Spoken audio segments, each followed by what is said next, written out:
Hey guys, Chad here. Just bringing you a quick commentary on controls, sensitivity settings, and all that, and how I actually discovered I'm actually a high sensitivity player after 10 or so years.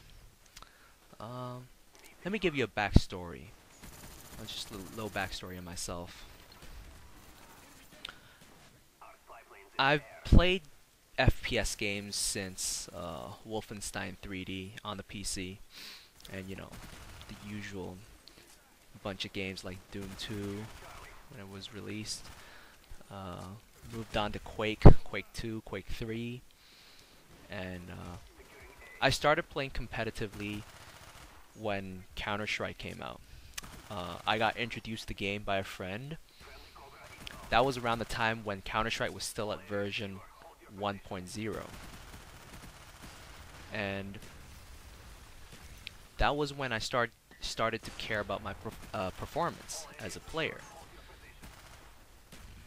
In It actually didn't take long for me to start playing competitively in Counter-Strike. The community back then in Hong Kong, the Counter-Strike community, was pretty small.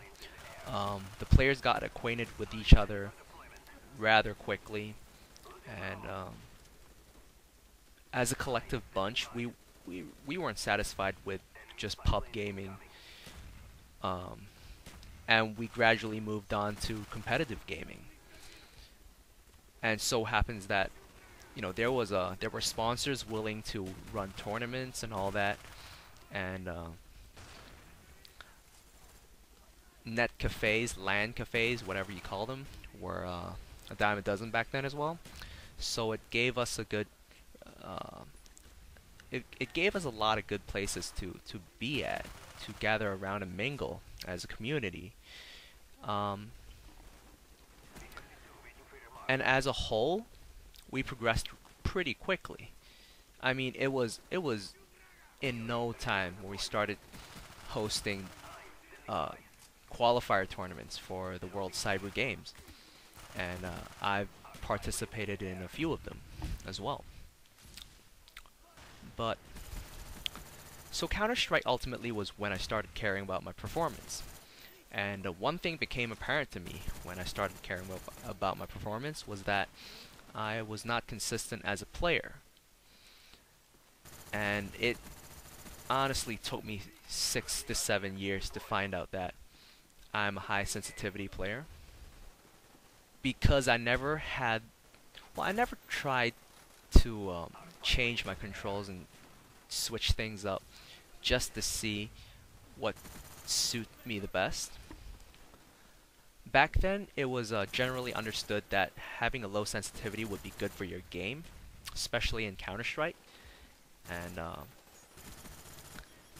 I just, it was something I took to heart and just followed. I mean, I never questioned it.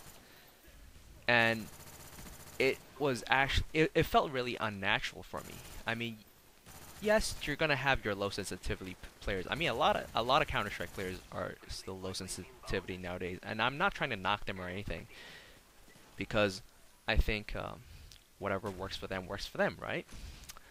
But it didn't work for me. I'd have beast games, but they never came consistently. I couldn't rely on my aim,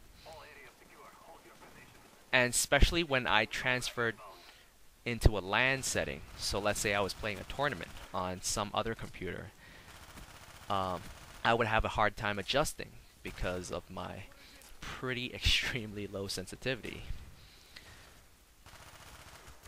A lot of people say having low sensitivity is you have it for the sake of control because it would be really easy to overshoot your target if you had a high sensitivity, and especially when you're playing a game where all of the weapons are hit scan. So what a hit scan is actually like instantaneous uh, hits when you fire your gun. So your bullets travel infinitely fast, and there was no travel time.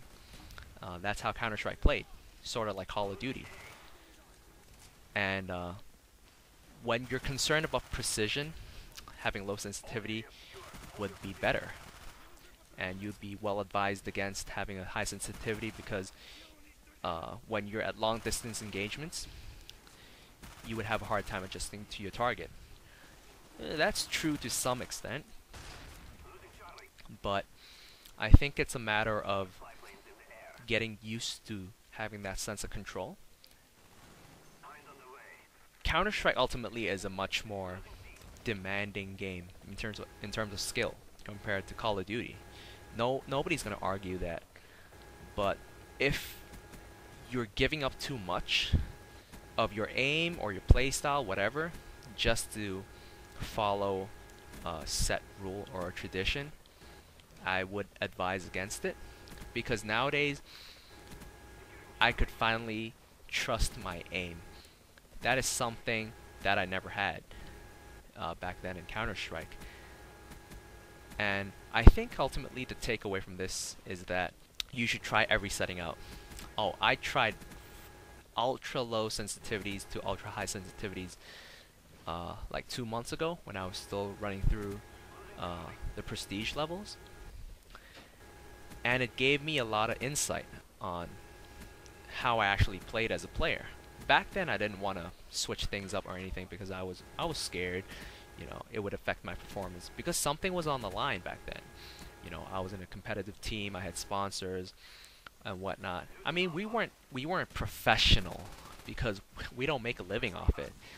But then we played competitively and we cared about it. So obviously something was on the line for us and I couldn't just, you know, tweak my settings to my heart's content and you know, my performance might go down the drain for all I know. So that was a risk I could not take back then. I mean, honestly, I should have tried things out, but it's never too late. You know, I'm happy it worked out for me as well as it has right now in Call of Duty. I'm not playing competitively, but I can finally trust my aim like I should have all these years ago, and it feels good. Feels good. So we're wrapping up right now. Pretty good game. I like it because it was pretty exciting. I was actually forced to not call in the Hind because my friends were still leveling up and they wanted the experience. So I only called in one. But final score 114 and 6. Hope you guys liked it.